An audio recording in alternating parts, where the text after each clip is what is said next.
Gente, boa tarde. Qual é a ideia desta longa aula? Nessa aula a gente vai mergulhar na história do Brasil. Vamos falar da história do nosso país. Gente, por que é importante a gente ter um conhecimento profundo da história do nosso país? É como se nós fôssemos flores e folhas de uma árvore e nós queremos entender a nossa raiz, porque é a nossa raiz que nos dá identidade. O Brasil, meus queridos, é um país repleto de problemas. Vivemos num país com uma profunda desigualdade social, um país que pessoas pobres como a gente não têm acesso a um serviço de saúde legal, não têm acesso a uma educação efetivamente de qualidade, não temos acesso à terra, que é o bem principal, né? E é um país que a gente vê que não é pobre na sua essência.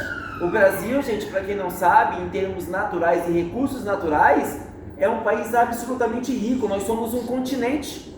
Nós temos as maiores bacias hidrográficas do mundo. A nossa terra de agricultura, só a terra que a gente planta, é maior que o continente europeu inteiro. Mesmo assim, você tem no país que a gente vive pessoas pegando lixo para comer, pessoas dormindo nas ruas. Então é um país absolutamente injusto. Existem pessoas no nosso país, gente, que vivem como se estivessem na Suécia. Pessoas que só têm uma coisa parecida com a gente: a língua portuguesa e um documento exatamente igual a esse, uma carteira de identidade. É só a única coisa que eu tenho em comum com essas pessoas, porque essas pessoas vivem em outro país, comem muito bem, viajam bastante. Gente, a gente olha para nossa quebrada, assim, essas casas, tem gente no Brasil que nunca viu isso na vida, não sabe o que é uma viela, não sabe o que é uma fila num posto de saúde, e são brasileiros como a gente. Então a gente vive num país que é absolutamente injusto. Ele é racista, ele é homofóbico, ele tem todo um conjunto aí de preconceitos. É um erro a gente supor que tudo isso veio da maldade humana. Isso são coisas que foram construídas historicamente. Então, se nós temos o compromisso de construir um país melhor, para que nossos filhos vivam melhor, a gente tem a obrigação de entender o nosso país para poder mudar. Olha só, peça o celular aí para mim. Aqui nós temos um... Nossa, pesadão esse celular aqui. Que marca que é isso aqui? É da Samsung. O meu também é Samsungão, mas o meu não é pesado assim não. Se esse celular da Laura quebrar e ela não tiver como consertar, não tiver alguém, ela vai tentar consertar sozinha, não vai, Laura? Uhum. Só que para consertar um celular sozinho, o que ela precisa? A primeira coisa que ela precisa entender como ele funciona, senão ela não consegue consertar. A mesma coisa, gente, é um país. Não adianta você falar que quer melhorar o seu país se você não entende os mecanismos do seu país. Deu para entender? Então eu falei aqui muito para vocês de material, de prova. Quando eu começo a dar aula assim, eu não estou mais preocupado com isso. Eu estou preocupado em fazer com que vocês entendam. Então vamos entender isso no nosso país. Sabemos que essa região que nós chamamos Brasil, ela já é habitada pela espécie humana há no mínimo 40 mil anos. Há no mínimo 40 mil anos pessoas caminham aqui onde nós chamamos hoje de Brasil. Mas não é sobre esse Brasil que eu quero falar. Eu quero falar desse Brasil moderno, que ele vai ter como ponto de partida o quê? A chegada dos europeus. Sabemos que nós passamos, assim como os nossos vizinhos, por um longo processo de quê? De colonização. E sabemos que essa colonização, ela foi letal. Ela foi letal por quê? Dizimou as populações indígenas, sabemos disso. Trouxe para cá pretos africanos que durante 388 anos trabalharam no regime escravocrata. Isso acabou gerando uma sociedade extremamente permeada por valores racistas. Porque foi necessário você destruir a humanidade dos pretos para poder legitimar o quê? A escravização. Eu estou escravizando essas pessoas porque não são seres humanos como eu. Então isso legitimou a escravização.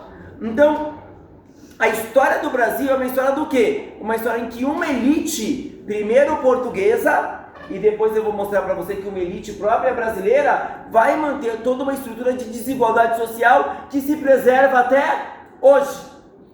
O que se faz necessário para que a gente entenda todo esse imbróglio? Primeiro, entender o processo de independência do Brasil. A nossa independência, ela não foi muito diferente das colônias espanholas. O resultado foi o mesmo. Qual foi o resultado? As colônias espanholas saíram da mão de uma elite portuguesa e caíram na mão de uma elite nativa. No nosso caso foi a mesma coisa. Nós saímos dos desmandos de Portugal, mas ao mesmo tempo caímos nas mãos do quê? De uma elite que tinha as terras, uma elite escravocrata, porque era dona de escravizados, e a nossa independência foi basicamente isso. Mas aqui eu imploro para vocês, assistam a minha aula sobre independência do Brasil. A gente vai entender que a independência do Brasil, ela não trouxe liberdade para todo o Brasil. Eu vou dar, não deveria, mas eu vou dar um dado para vocês. Quando a independência do Brasil aconteceu em 1822, 7 de setembro, não é isso? Isso foi em 1822. A abolição só vai acontecer em 1888.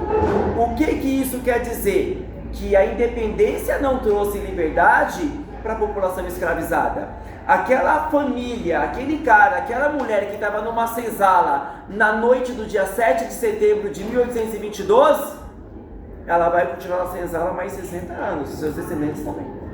Então, quando a Rede Globo fala assim no dia 7 de setembro, povo brasileiro, vamos para a rua, o 7 de setembro, o dia da liberdade do Brasil, a pergunta que tem que ser feita é: liberdade para quem?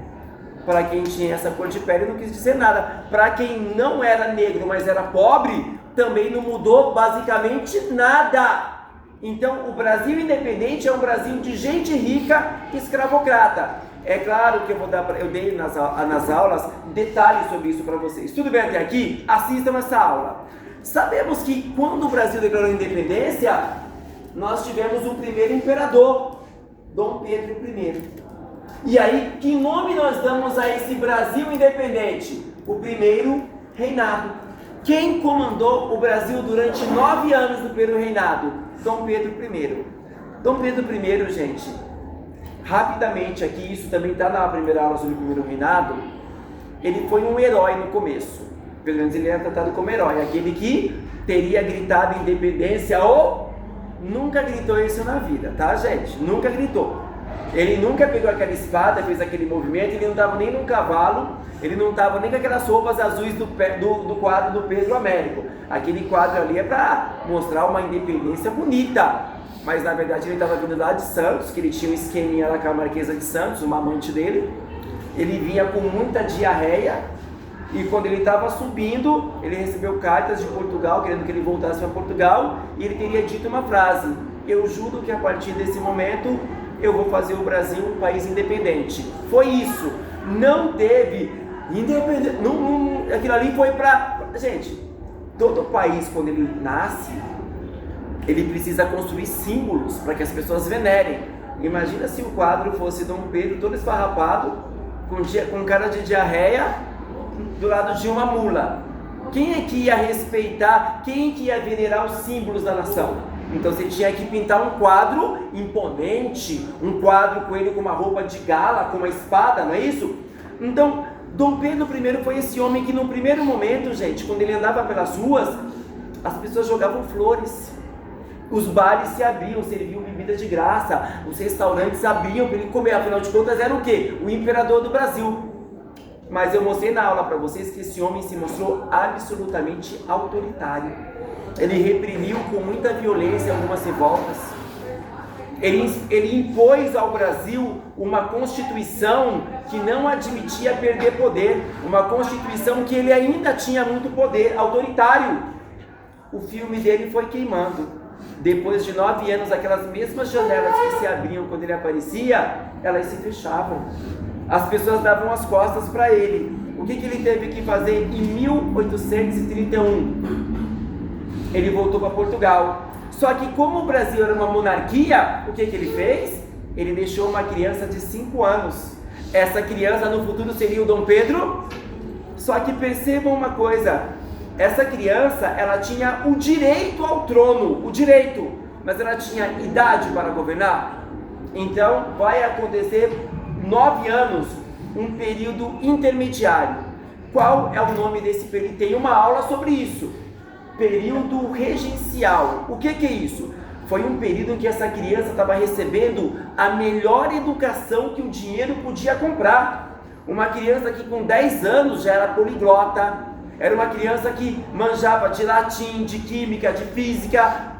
Dom Pedro II, ele foi intelectual, gente. Essa criança recebeu o melhor preparo, para quê? Para ocupar o trono quando tivesse 18 anos, correto? Pois bem, meus amigos, durante esse tempo em que essa criança estava sendo preparada, quem governou o Brasil? Regentes. O que é regente? É uma pessoa que toma conta do poder, enquanto o verdadeiro rei ainda não pode ocupar. Por exemplo, o rei está doente, o rei fez uma viagem, então um regente ele vai exercer o poder ali o quê? Provisoriamente. Que nome se dá a esse período? Período regencial. Eu expliquei isso na aula para vocês, gente. Esse período regencial foi o período mais conturbado da história do Brasil. Para vocês terem uma noção, gente, tinha gente que lutou contra a monarquia. Não queria que houvesse um segundo reinado, queria que o Brasil fosse uma república como os vizinhos. Houveram revoltas no Brasil, gente, desde pessoas da elite até as pessoas mais pobres. Para vocês terem uma noção, algumas regiões no Brasil durante o período regencial chegaram a declarar independência do Brasil. O Brasil quase se quebrou como os nossos vizinhos. Não haveria um país grande chamado Brasil. Nós seríamos uma série de países totalmente o quê? Diferentes. Então a própria unidade territorial, ela entrou em choque no Brasil, entrou em crise no Brasil. Você vai ter revoltas de pessoas ricas e revoltas de pessoas pobres, inclusive uma grande revolta de escravizados, a Revolução dos Malês. Eram pretos escravizados, inspirados aonde? No Haiti, que tentaram fazer um movimento. E aqui eu explico isso muito bem. Eu falo muito bem porque sou eu sou arrogante. Eu expliquei isso muito bem na minha aula. O governo regencial, ele reprimiu todas as revoltas. Mas qual foram as revoltas que ele reprimiu com mais força? As dos pobres ou as dos ricos? As dos pobres ele mandava matar. As dos ricos ele reprimia, depois ele negociava. Tanto é que nas revoltas dos pobres, qual que era o resultado? Massacre. Na revolta dos ricos, você percebe que às vezes matavam um ou outro, mas de maneira geral havia uma negociação. O braço da justiça, ele sempre bate muito mais forte no lombo do pobre e não do rico. Isso não mudou muito até hoje. Deu para entender o que eu estou falando? O fato é o seguinte, meus amigos. Esse período durou 9 anos. O Brasil, várias revoltas, começou a assustar. Os donos de escravizados ficaram com medo. As pessoas que defendiam o Brasil grande ficaram com medo. Então, o que aconteceu? Os membros da elite brasileira, eles tinham que esperar Dom Pedro fazer 18 anos para assumir, não é isso? Eles anteciparam a maioridade. O Brasil sempre tem isso, né? A gente muda a lei para se adequar a uma realidade. A lei fala isso. Vamos mudar a lei e vamos fazer do jeito que dá mais certo. O cara não tinha que assumir com 18 anos? Eles deram um golpe, mudaram a lei. Com 14 anos, o adolescente chamado Pedro de Alcântara, Dom Pedro II, ele é coroado imperador do Brasil. Por que ele é coroado com uma idade tão pequena? Porque naquele período regencial, acreditou-se que só uma mão forte de um imperador poderia acalmar a situação. Deu para entender o que eu estou falando? Percebam! Quem deu esse golpe da maioridade foi a elite brasileira que mudou a Constituição e permitiu que essa criança assumisse o poder. Deu para entender? Que nome os livros de história dão para isso? O golpe da maioridade. Deu para entender? E aí acaba o período regencial e nós começamos finalmente o quê? O segundo reinado. É o nosso objeto da nossa aula nesse exato momento. Tudo bem? Meus amigos, o que eu posso dizer inicialmente do segundo reinado? O segundo reinado, meus amigos, ele durou 49 anos. Durante 49 anos, uma pessoa comandou, apoiado pela elite, o Brasil. Dom Pedro, e é muito estranho isso. Você, quando pega os quadros de Dom Pedro II, quando ele assumiu, ele era quase uma criança. Quando você pega os quadros de Dom Pedro no final do segundo reinado, é um homem com cabelo branco, uma barba branca, é o Senhor. Por quê? Porque ele ficou praticamente a vida inteira sendo imperador do...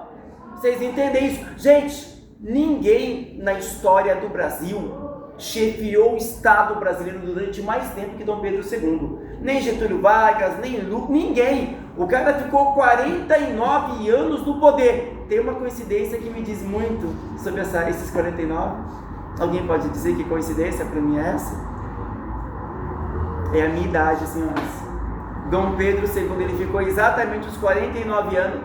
Fecha a boca! Dom Pedro ficou exatamente os 49 anos que eu tenho no poder. Filho, eu tenho 40, eu vou fazer 50 daqui a 4 meses. Não, em dezembro, falta 6 meses, 7 meses ainda. Deu para entender o que eu estou falando? Ele morreu por quantos anos? O Dom Pedro VI, ele morreu uns 3 ou 4 anos depois que ele foi embora do Brasil. Depois da proclamação da República. Já era, deve estar com seus 70 anos. Você pega 14 mais 49, vê aí. 73. Tá? Nossa, a idade que meu pai morreu. Só que passe por trás, tá bom? Então ele ficou muito tempo no poder. Vamos definir o que foi o segundo reinado. Foi o período em que Dom Pedro governou o Brasil. Quanto tempo durou o segundo reinado? 49 anos. Alguma dúvida em relação a isso? Meus amigos, como é que começa o segundo reinado? Com o golpe da maioridade. Era para ser 18, retroagiram, ele entrou com 13 para 14, beleza? Até onde foi o segundo reinado? É feriado. 15 de novembro, proclamação da República. Percebo que quando o segundo reinado acaba, não foi só o segundo reinado que acabou, não houve um terceiro reinado. O Brasil era uma monarquia e vai copiar os nossos vizinhos. Vai acabar o último regime monárquico e vai começar o quê? Um regime republicano. O que é que nós temos? Vocês sabiam que quando eu era novo, houve aqui no Brasil um plebiscito, a gente foi votar. Sabe qual que era a votação? Tinha uns doidos que queria. A pergunta era assim: você quer que continue a república ou volte a monarquia no Brasil?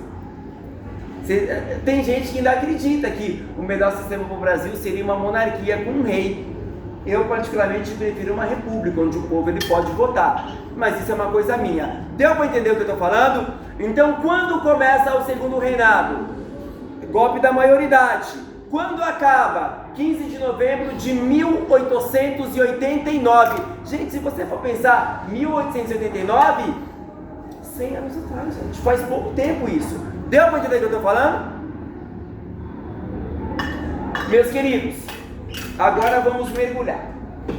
Em 49 anos, uma vida de uma pessoa muda? Eu estou aqui para vocês verem isso, né? Eu era feinho pra caramba, agora olha o shape. Então em 49 anos, a vida das pessoas muda, não muda? Imaginem vocês um país. Eu posso dizer, meus amigos, que o Brasil que nós vivemos hoje, ele começa a ser desenhado nas suas linhas mestras no segundo reinado. No segundo reinado, o desenho político do Brasil atual, ele começa a meio que tomar forma. Esse período, o Brasil conheceu várias transformações, várias. O poder saiu do Nordeste, veio para o Sudeste. O café vai tomar conta em vez da cana-de-açúcar. O Sudeste vai virar mais 5. É o momento em que São Paulo se torna o estado mais... não se fala estado, a província mais rica do Brasil. A própria abolição da escravização no Brasil, ela vai tomar forma num processo durante o segundo reinado. Então, assim, entender o que é o segundo reinado, meus amigos, nos ajuda a entender o Brasil atual. Qual é a primeira coisa que quero discutir com vocês? O aspecto político. E para que vocês entendam isso, eu vou ter que resgatar uma coisa que está no vídeo do primeiro reinado, mas eu vou ter que explicar para vocês. Vocês lembram que durante o iluminismo havia o poder absoluto do rei? Vocês lembram disso? Vocês lembram que um cara chamado Barão de Montesquieu, ele teve uma ideia para acabar com o poder absoluto do rei? Qual era a ideia dele? Dividir o poder em quantas partes? 3. executivo, legislativo e judiciário, correto? Por quê? Aí você vai ter um rei, mas ele não vai ter todo o poder absoluto, correto? Quando aconteceu a independência do Brasil, lá em 1822, a ideia foi essa: fazer um regime de poder onde Dom Pedro fosse o nosso primeiro imperador, mas com um poder dividido, uma constituição e o poder dividido em executivo, legislativo e judiciário. Dom Pedro I queria um bagulho desse? Dom Pedro I queria ser o quê? O rei absoluto. E aí vai acontecer no Brasil o que é uma coisa muito comum. Na lei eles desenham uma coisa que parece democracia, mas na prática não era assim. Sabe por quê? O que Dom Pedro I ele fez? Ele dividiu o poder entre executivo, legislativo e judiciário, correto? Só que ele criou um quarto poder, chamado poder moderador. O que seria esse poder moderador? Ele estaria acima do executivo, legislativo e judiciário. Quem controlava o poder moderador? O próprio Dom? Então, por exemplo, se os deputados, que é o poder legislativo, tomassem uma decisão, ele podia usar o poder moderador para anular essa decisão. Se a justiça fizesse alguma coisa, ele podia revogar a decisão da justiça e se impor com o poder moderador. Então percebam, o desenho da divisão do poder está feito, só que o poder está na mão de Dom Pedro de maneira quase absoluta. E aí você me pergunta, professor, e a Constituição? Em 1824 foi feita uma Constituição. Essa Constituição tirava o poder de Dom Pedro. Primeiro, o que ele mandou fazer? Ele mandou rasgar o projeto e prender a maioria dos deputados. E ele escreveu uma Constituição própria em que ele concentrava o poder na sua mão. Então percebam que Dom Pedro I ele foi um cara extremamente autoritário. Não permitiu uma monarquia constitucional e também criou um poder que concentrava o poder na sua mão. O nome desse poder é poder moderador. Tudo bem até aqui? Durante o período regencial, o poder moderador não existia, já que não existia o imperador, ele era criança, correto? Mas quando começou o segundo reinado, o que voltou para o desespero dos brasileiros? O poder moderador. Então Dom Pedro II, ele também tinha um poder acima da divisão dos poderes. Ele tinha muito poder na sua mão. Deu para entender? Uma outra coisa que ele fez que chega a ser engraçado. Ele se inspirou na monarquia inglesa, a monarquia parlamentar. Vocês sabem como funcionava a monarquia inglesa? Você tem um rei, não tem um rei? Mas é o rei que manda na Inglaterra de verdade? Como é que funciona? O povo inglês, ele elege um parlamento, os deputados. Esses deputados eleitos pelo povo vão eleger um primeiro-ministro. Quem vai mandar na Inglaterra de verdade é esse primeiro-ministro. O rei ele tem quase uma função decorativa. Ele vai assinar um tratado, uma declaração de guerra, mas as principais decisões da Inglaterra não são tomadas pela família real. É tomada pelo parlamento junto com o primeiro-ministro. Dom Pedro II ele instaurou no Brasil o parlamentarismo. Só que esse parlamentarismo de Dom Pedro, ele vai ficar conhecido como parlamentarismo às avessas. Parlamentarismo ao sabe por que é ao contrário? Você vai ter um primeiro-ministro no Brasil. Você vai ter um parlamento. Só que quem escolhia o primeiro-ministro não eram os deputados, era o próprio Dom Pedro. Esse primeiro-ministro ele ia colocar ministros para ajudar. Ele tinha que escolher, ele podia escolher os ministros, mas ele tinha que levar a lista dos ministros para Dom Pedro Então pensamos, se na Inglaterra o parlamentarismo dava poder para o parlamento, no Brasil você tinha o desenho de um parlamentarismo, mas quem mandava de verdade era o próprio Dom Pedro II. Então, qual é a primeira característica do segundo reinado? Um poder muito forte do próprio Dom Pedro II. Deu para entender o que eu estou falando? Segunda característica, Dom Pedro II, meus amigos, ele tinha muito poder, mas não esqueçam, o poder de Dom Pedro II, ele estava assentado aonde? No poder dos grandes fazendeiros, no poder dos donos escravizados. Havia ali o que? Uma aliança entre a família real e o poder dos escravocratas no Brasil. Deu para entender o que eu estou falando? Como é que esses grupos de elite, eles se dividiam aqui no Brasil? Nós tínhamos dois grupos de elite. Dois grupos. Primeiro grupo eram os liberais. Segundo grupo, os conservadores. Para que vocês entendam a diferença entre esses dois grupos, é necessário assistir a aula sobre o período regencial. Eu vou dar apenas uma palhinha para vocês. Posso dar? O que defendia os liberais? Que o Brasil tivesse um governo central, mas as províncias tivessem bastante poder também. Província quer dizer estado, tá, gente? Então eles defendiam assim, ó, o Brasil precisa de um imperador, mas as províncias, São Paulo, Rio de Janeiro, as elites têm que ter também poder. Esses eram os liberais. Eu ia explicar para vocês que havia dois grupos políticos. O que esses grupos tinham em comum? Eram de elite. Os dois grupos eram filhos da elite brasileira, correto? Liberais e conservadores. O que os liberais defendiam? Que você tinha que ter um governo central, Dom Pedro II, mas as províncias ali nas suas assembleias de deputados tinham que ter tinham que ter mais poder. Deu para entender? Os conservadores já pensavam diferente. Eles realmente acreditavam que o governo de Dom Pedro devia ser muito forte, com pouquíssimo poder para as províncias. Deu para entender o que eu estou falando? Então tinha esse embate, tá? Entretanto, o que os historiadores observaram, gente?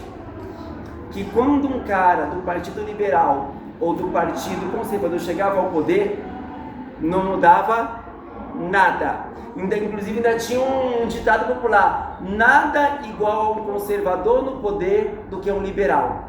Então, na verdade, era uma diferença mais formal do que efetiva. Inclusive, eu estava lendo um texto, algumas famílias aqui no Brasil, famílias ricas, você tinha 2 ou 3 filhos.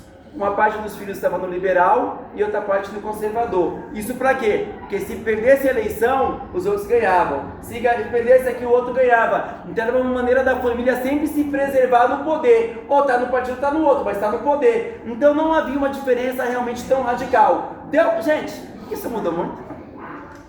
Os partidos políticos no Brasil, eles podem meter um pau no outro. Não mete o pau? Mas quando chega ali no poder, você vê efetivamente uma grande diferença entre um e outro?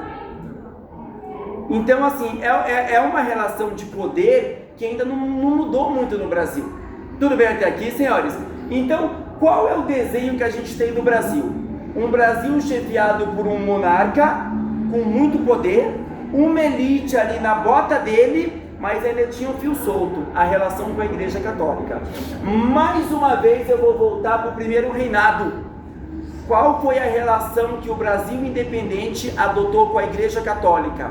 Uma relação, gente, assistam a aula para vocês entenderem isso melhor. Uma relação chamada padroado. O que era o padroado? De acordo com a Constituição do Brasil independente de 1824, a religião oficial do Brasil era a religião católica. É a religião do Estado. Eu pergunto para vocês hoje, qual que é a religião oficial do Brasil hoje, senhores? O Brasil é um país laico. Nós não temos religião oficial. Naquele período você tinha o catolicismo como uma religião oficial. Professor, isso quer dizer que era proibido as outras religiões? Não. Só que a manifestação religiosa não católica tinha que ser privada, dentro de casa. A única religião que podia construir templos nas ruas, fazer procissões, manifestações públicas de fé, era a Igreja Católica. Deu para entender? E o padroado tinha uma relação. Era o governo brasileiro que dizia para onde ia um bispo, onde ia construir uma igreja. Não era o Papa, lá em Roma. O padroado colocava o seguinte: a Igreja Católica tinha que obedecer ao imperador do Brasil e não ao Papa. Todas as ordens do Papa tinham que passar por Dom Pedro para ver se ele aprovava. Deu para entender? Eu vou dizer para vocês que isso foi um dos motivos para acabar com o segundo reinado, que teve uma hora que entrou uma treta entre o Brasil e a Igreja Católica. Deu para entender o que eu estou falando? Alguma dúvida? Esse é o Brasil econômico, o Brasil político. Percebam, Falei de um jogo político. Vocês viram a população aqui representada por alguém? Os interesses da população representados? Então, o desenho do segundo reinado é o mesmo desenho do primeiro e do período regencial. Quem manda no Brasil é uma família real junto com a elite. Tudo bem até aqui? Do ponto de vista econômico, meus amigos, como era o Brasil? O Brasil vai manter o mesmo modelo desde a colônia, o modelo agroexportador. O que é isso?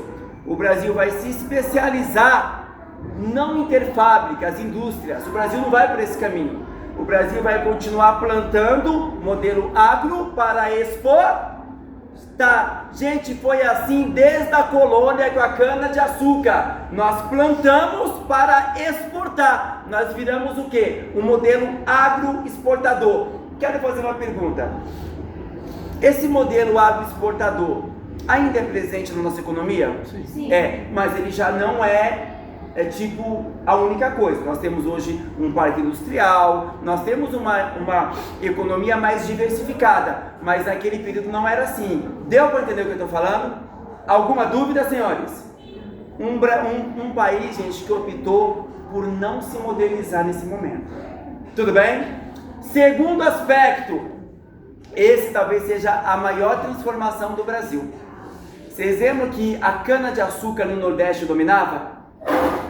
Meus amigos, um outro produto, ele vai pegar esse lado da cana-de-açúcar. Deixa eu falar um pouquinho sobre ele. Esse produto, ele nasceu na Etiópia, na África. Da África ele foi levado pelos árabes para a Europa. A Europa passava por uma revolução industrial. Esse produto, além do sabor, ele tem uma coisa estimulante, ele tira o sono das pessoas, é o café. O que aconteceu em toda a Europa? As pessoas começaram a tomar muito café para trabalhar mais. O café, ele chegou a ser um objeto de diversão. Até hoje na França é assim, você tem lojas chamadas café, onde as pessoas passam a tarde tomando café, debatendo, estudando os cafés. O café se popularizou na Europa. O consumo de café, meus amigos, ele bombou no mundo. O que se percebeu? O que eu estou desenhando aqui, gente? O mapa do Brasil. A cana-de-açúcar. Percebam o seguinte: a cana-de-açúcar durante muitos séculos, ela dominou o Nordeste brasileiro. Por que a cana-de-açúcar dominou? Primeiro, uma região mais próxima da Europa, as embarcações vão mais rápido. O clima do Nordeste, solo, um clima mais seco, pouca chuva, era ideal para a cana-de-açúcar. O poder político e econômico do Brasil estava no Nordeste. Os barões dos engenhos, que vocês estudam no Brasil colônia, eles são nordestinos. Com o café ele vai ser cultivado aqui no Vale do Ribeira, região sudeste. Onde? Vale do Paraíba, desculpa, gente. É uma região entre o Rio de Janeiro e São Paulo. Depois ele se desloca para o oeste de São Paulo.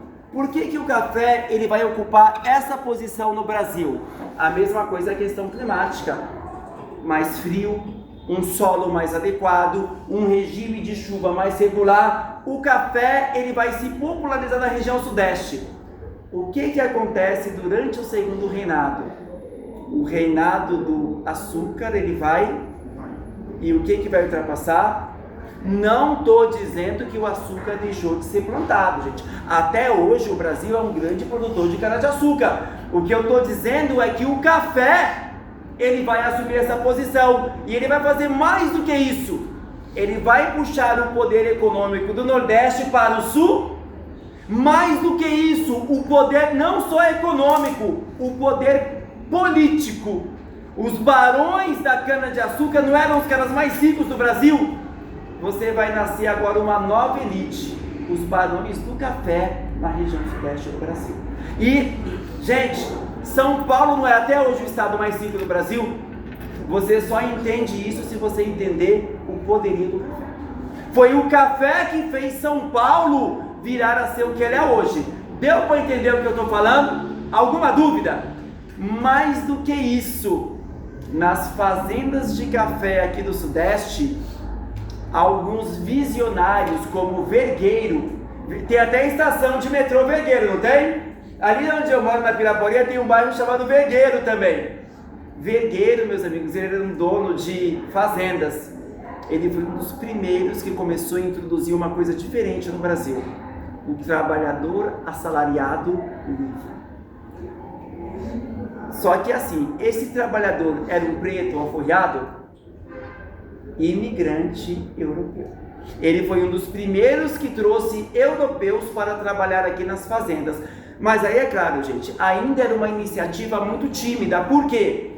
A base econômica do segundo reinado ainda é o quê? O trabalho escravizado preto. Essa presença desses imigrantes ainda é uma presença minoritária, porque a base é o quê? O trabalho escravizado. Mas aqui eu deixo bem claro para vocês: esse regime de trabalho escravizado, no segundo reinado, ele começa a ser severamente questionado. Pode, dando a volta. É no segundo reinado, meus amigos, que algumas pessoas começam a apontar para a escravização e falar assim: ó, não é moderno, não é humano, não é civilizado. As rachaduras do sistema escravocrata começam no segundo reinado. Deu para entender? E aí, meus amigos, na região sudeste, o Brasil vai dar um passo que nenhum outro lugar tinha dado ainda. O que vai acontecer na região sudeste? O início da industrialização. O Brasil, gente, onde a região sudeste e o café dominam, alguns cafeicultores, fazendeiros, vão começar a variar os negócios. Vão apostar no quê? Na industrialização. Gente, isso é que vai fazer São Paulo ser o que é. Deu para entender o que eu estou falando? Vocês sabem que um dos primeiros caras que tentou industrialização aqui em São Paulo foi um cara que ele quebrou, ele foi à falência. Não sei se vocês já ouviram falar, o famoso Barão de Mauá. Ele fez a primeira ferrovia aqui do Brasil, só que ele acabou não rendendo, acabou quebrando. Mas ele foi um dos pioneiros da industrialização do Brasil. Tudo bem até aqui? Agora, meus amigos, antes da aula acabar, eu quero falar com vocês sobre um dos traços mais marcantes do segundo reinado. É o processo de abolição da escravatura. Gente, o que quer dizer a palavra abolir? O que é abolir uma coisa? Acabar com algo. Por exemplo, você tem um namorado, você quer abolir com esse cara, você quer acabar com o namoro. Deu para entender? Game over. Deu para entender? Meus amigos, o que eu posso dizer para vocês? O Brasil é um país escravocrata desde mais ou menos 1520, 1530, quando chegaram as primeiras levas de escravizados pretos. O trabalho escravizado, meus amigos, ele fazia parte da essência da sociedade brasileira. Como assim, professor, da essência? Muita gente acha que o escravizado era aquele cara que só trabalhava nas fazendas. Gente, o trabalho escravizado, ele era nas fazendas, nas lavouras, na casa grande, nas cidades. O trabalho escravizado, ele estava em toda a sociedade brasileira. Se você andasse nas ruas de Salvador, Rio de Janeiro, São Paulo, você já tinha um trabalhador escravizado, preto. A escravização, ela passa a ser questionada. Eu posso dizer para vocês que a escravização, meus amigos, ela acabou num longo processo. A abolição não foi uma assinatura, ela foi um longo processo. Me permitam explicar para vocês quais foram os fatores que fizeram a escravização acabar. Tem que olhar para dentro do Brasil e para fora do Brasil. Dentro do Brasil, quem lutou contra a escravização? Preto. Os negros sempre lutaram contra a escravização desde o início. Então a primeira força contra a escravização é a própria luta da população preta, correto? Mas vai nascer do Brasil aquilo que nós chamamos de movimento abolicionista. Eram jovens, brancos.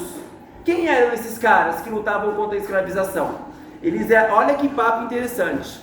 Eles eram filhos da elite brasileira, filhos de fazendeiros.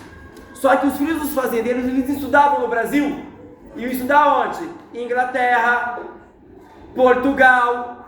Espanha. Então são os filhos que vão estudar onde? Na Europa.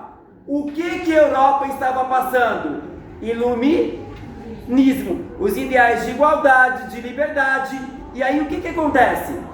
Quando essa elite ela volta para o Brasil, esses jovens, eles voltam com qual ideal? De liberdade. Eles olham para a escravização e falam, mano, tá errado. Esses caras viram jornalistas, escrevem revistas, escrevem jornais, viram advogados, começam a defender na justiça a abolição da escravização, começam a fazer matéria no jornal contra a escravização, os filhos da própria elite. Deu para entender o que eu estou falando? Coisa importante, não confundam esses jovens abolicionistas que queriam o fim da escravização com pessoas não racistas. Eles queriam o fim da escravização. Isso não quer dizer que eram pessoas que olhavam para o negro de igual para igual. Não se iludam em relação a isso. Você tinha um movimento abolicionista que era contra a escravização, mas nem por isso deixava de ser racista. Deu para entender o que eu estou falando?